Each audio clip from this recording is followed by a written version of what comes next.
이렇게 들어 올려주면 들어 올리고 계시거든요. 네. 근데 내리잖아요. 네. 이 정도 각도에서는 뚝 떨어져 버리세요. 아, 되게 아프신 부위는 네. 되게 앞가슴부터 등 쪽, 되게 이 상완까지 네. 이런 부위를 주로 아파합니다. 이 상태에서 이렇게 들어 올리면, 네. 들어 올리시면 네. 어깨에 통증이 유발될 수 있다. 아픈데요? 그러니까 원장님 아까부터 말씀 뭔가 저 갑자기 걱정스러운 표정으로 바라보는 게.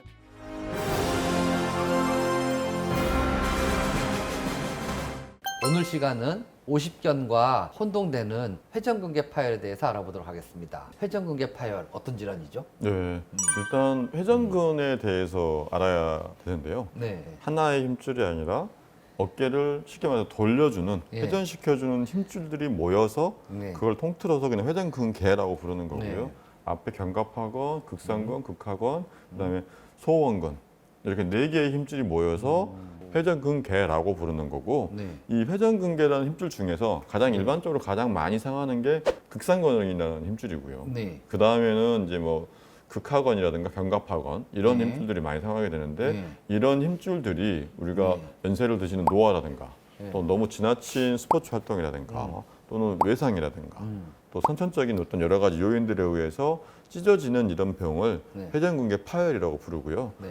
일반적인 통증이 그냥 가만히 이렇게 계셔도 아프신 경우도 있긴 있지만, 네. 팔을 들어 올릴 때, 예. 이렇게 들어 올릴 때 예. 주로 들어 올리는 각도도 예. 이 정도 말고 예. 되게 90도에서 한 130도, 네. 한 이 정도 각도에서 일반적으로 통증을 많이 느낍니다, 환자분들이. 네, 네, 그래서 네, 네. 만약에 이 힘줄이 아주 심하게 끊어져 버리시면 네. 팔을 이렇게 들어 올려주면 들어 올리고 계시거든요. 네. 근데 내리잖아요. 네. 이 정도 각도에서는 뚝 떨어져 버리세요. 아, 저항하지 못하고요. 네. 환자분들이 그럴 때 증상은 들어 올리는 것도 잘 못하시고 네. 뒤로 돌릴 때도 좀 아프시고요. 밤에 통증이 좀 있고 네.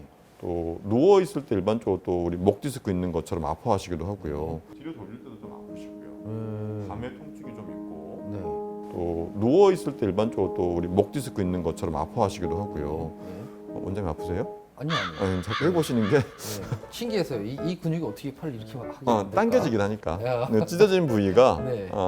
대개는 이제 힘줄이 찢어지시면 관절의 가동 범위가 줄어들어요. 그쵸, 약간씩은. 그쵸, 맞아요. 예. 그래서 이런 것도 잘 못하시게 되기도 하고 또 소리가 나기도 합니다. 뚝딱뚝딱. 네. 네. 뭐가 걸리는 찢어진 그렇죠. 부위가 네. 우리가 찢어지는 게 이게 찢어져서 그냥 이렇게 찢어지는 경우도 있어요. 아, 떨어져 버려요. 네. 오. 근데 어떤 분들은 이게 찢어져서요. 네. 뒤집어져요. 오, 이렇게 뒤집어져서 여기에 딱 걸리거든요. 안 좋네요. 굉장히 아프시죠. 네. 그런 경우는 통증도 심하고 소리도 많이 나세요. 네. 찢어진 모양에 따라서는 소리가 날 수도 있고 예. 안 날 수도 있죠. 증상들이, 그리고 되게 아프신 부위는 네. 여기 앞가슴부터 등 쪽, 되게 이 상완까지 네. 이런 부위를 주로 아파합니다. 아, 회전근개 파열에 있어서는. 네. 자, 그러면 어깨 통증이 있을 때 네. 오십견하고 회전근개 파열은 항상 헷갈리는 것 네, 같아요. 네, 맞습니다. 그냥 간단하게 생각하시면 네. 오십견이라는 병은 없다. 네. 네. 오십견이라는 그렇죠. 병은 없고 네. 어깨가 굳어 있는 병, 네. 유착성 관절 낭염이라는 병을 일반적으로 오십견이라고 부르고, 네. 최근 들어서 오십견은 보통 우리가 의사들이 부를 때는 어깨가 붓는 병, 그냥 우리말로는 동결건, 어깨가 굳는 병을 보통 오십견이라고 부르잖아요. 네. 굉장히 이게 흔하시고요. 이제 두 가지를 쉽게 구분하는 방법이 있습니다. 네. 회전근 파열은 아까 이렇게 들어 올릴 때 네. 이 정도 아프다고 했는데 네. 제가 안 올라가지는 않는다, 일반적으로는. 네. 일반적으로 올라가세요, 회전근 네. 파열은. 근데 네. 회전근 파열이 심해지시면 네. 힘이 없어서 못 들어요. 아, 근육이 끊어졌으니까. 만약에 이제 원장님이 힘이 없어서 나중에 어떤 일이 생기시면 네. 제가 이렇게 들어드릴게요. 네. 아, 이렇게요. 이렇게. 네네네. 네, 이렇게 올라가시잖아요. 네. 근데 만약에 원장님이 예를 들어서 50견이 왔다. 네. 그러면 제가 이렇게 들어 아, 올리잖아요. 못 들겠네요.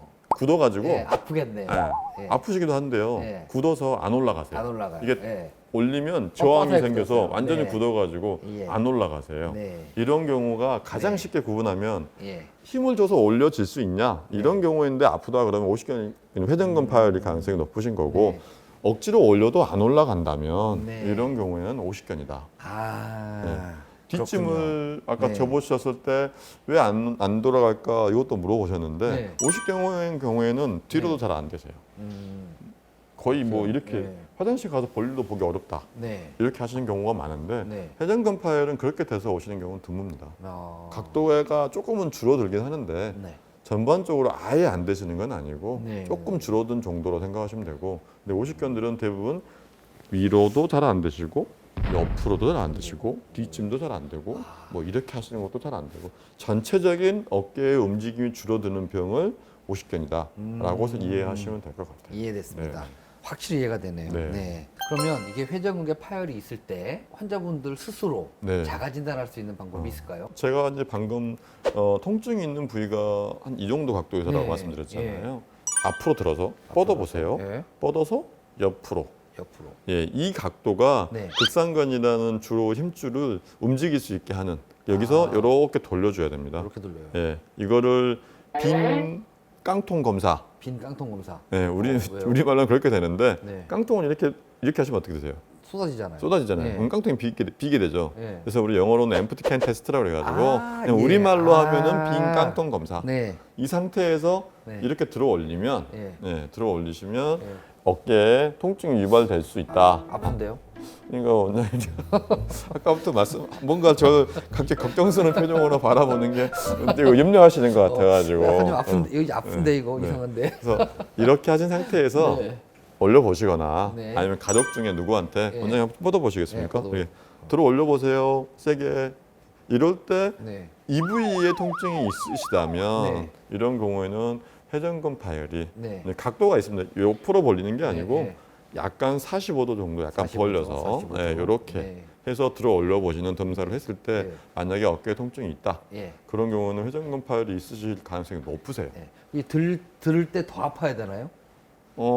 들어 올릴 때보다는 저항 주면서 들어 올릴 때 네. 이런 식으로 들어 올릴 때 통증이 더 아프다는 게 아니라 통증을 느낀다면 네. 문제가 있는 거예요. 또는 그냥 이 상태에서 들어 올리셔서 아프신다고 하더라도 네. 아까 말씀드렸던 이 뒤쪽 근육들이 그러니까 네. 어깨의 움직이는 각도에 따라서 좀 달라지긴 합니다. 근데 일반적으로는 이렇게 들어 올려서 아프시는 통증이 있으시다면 네. 어깨에 문제 있을 가능성이 상당히 높다라고 생각을 하셔야 돼요. 아, 그렇군요.